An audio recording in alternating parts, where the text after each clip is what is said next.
Hey guys, Professor Bill of Comic Book University and Venom issue number 6. And yeah, what? Where's my comic book mother fathead?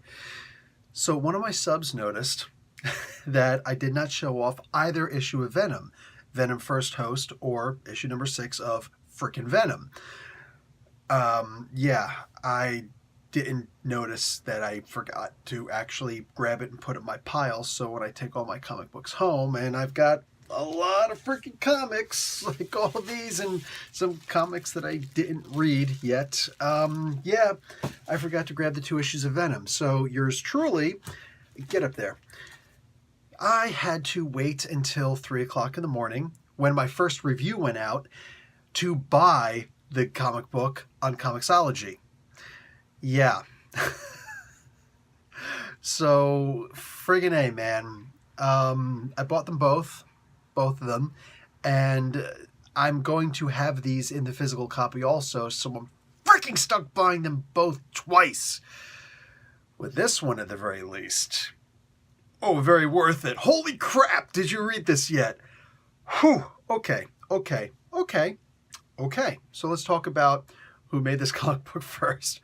Donny Cates is the writer, Ryan Stegman is the penciler, J.P. Mayer is the inker, Frank Martin is the color artist, VC's Clayton Cowles does the letters, and Stegman, Meyer, and Martin does the cover art. Humberto Ramos and Edgar Delgato did the Ghost Rider Versus cover, so the variant cover. So holy freaking shit on a shingle.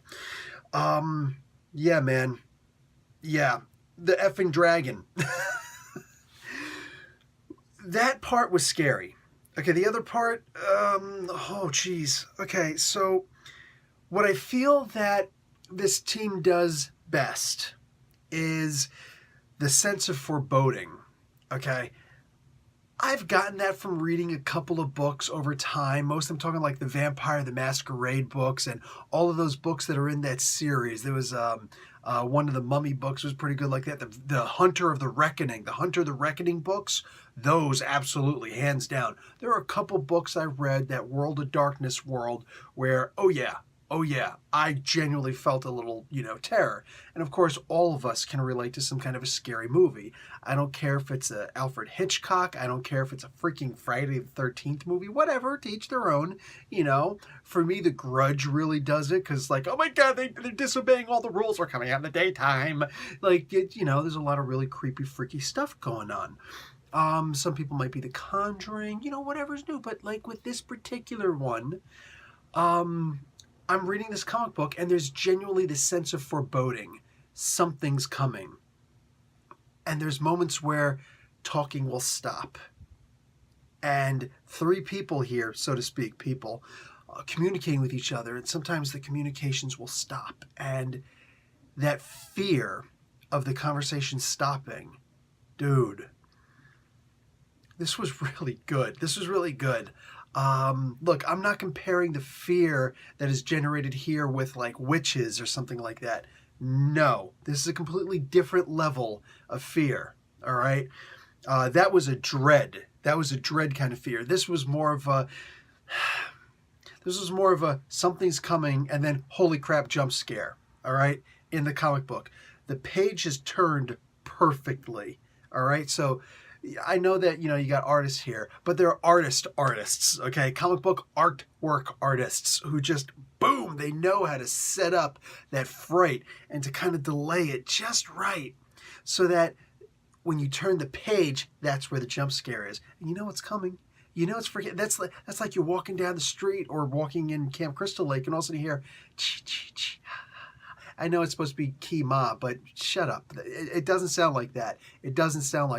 So you hear that, and it's like, holy crap, about to get freaking impaled with a machete. No, in this particular case, I'm about to get eaten by a mother effing dragon, okay? Just, right through, and, Daenerys is sitting there looking, oh, yes, you will eat them all. And I don't know why Daenerys sounds like the Paul Bearer, but whatever. Whew. So the setup was perfect because Eddie and Brock, that was genius. Eddie and the symbiote and Rex-ish, they're able to take down the dragon. And that was no easy feat in and of itself. But they're like, okay, we got the dragon down. It is unconscious. The connection is broken. You know what that means. It's time for the freaking god to come out. So Null makes his appearance. And it's freaking scary. He decides to take on the form of the big spider. It's like, Drider. So, like in my mind, I'm checking out his hit dice. I'm trying to roll through the book and see what his AC is, because this freaking thing is coming at you and it's scary. But that's not it. Because just when they've defeated him, you find out it's not his final form. Holy crap, you turn the page, you're just like, oh, come on, no. It's just like there's spiders crawling on you and big giant. Oh my god. I'm just saying, I kind of want to see Panther God versus the, this god, the symbiote god, because holy crap, dude. Everything that they did, they felt like this felt like something that Flash Thompson would do, because first off, he's got the guns all over him, but on top of that, it's a sense that it's like that military training kind of aspect, You got that preparedness, not that Boy Scout preparedness. No, screw that. I'm talking about that military preparedness. You're a freaking paratrooper. I was never a paratrooper. I was just an infantry soldier. But you get what I'm saying, right? You're ready. You go in. You got your rucksack, and everything you need is in that rucksack. And I'm going to take down the enemy. All right. That's what I'm reading. When I'm reading this comic book, Eddie Brock was like, I got this, dude. And I guess that's a lot of Rex's influence, not Rex's influence on him. I hope you guys read Venom, because wow. So they finally are able to take down the symbiote god. Oh god. Here comes the spoilers, guys. This is really important. But look, I'm not joking. If you didn't read this comic book yet, don't screw yourself over. This is just for us who already read the book. Eddie actually dies. Okay. Now, when I had that interview with Donny Cates, I didn't realize how much into spoiler territory he got. Because I'm not trying to ask anybody for spoilers.